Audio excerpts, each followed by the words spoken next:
Rashtrawadi Congress party Sharadchandra Pawar गटाकडनं सातत्याने विलिनीकरणाबाबतचा संभ्रम निर्माण करण्याची वक्तव्य येत आहेत. एकीकडे त्यांच्या राष्ट्रीय कार्याध्यक्ष खासदार सौ सुप्रियाताई सुळे वक्तव्य करतात की माझा दादा गेला, ज्याच्याशी चर्चा झाली त्यामुळे आता बाकी सगळं गौण आहे.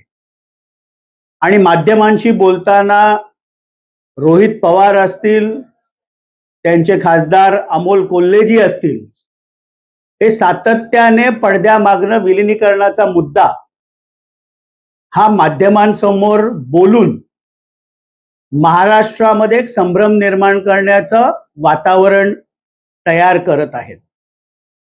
राष्ट्रवादी काँग्रेस पक्षाची पहिल्या दिवसापासूनची आमची स्पष्ट भूमिका आहे की आमचं दैवत आदरणीय अजितदादा पवार साहेबांचा जो दुर्दैवी विमान अपघातामध्ये मृत्यू झाला, याची सखोल चौकशी झालीच पाहिजे.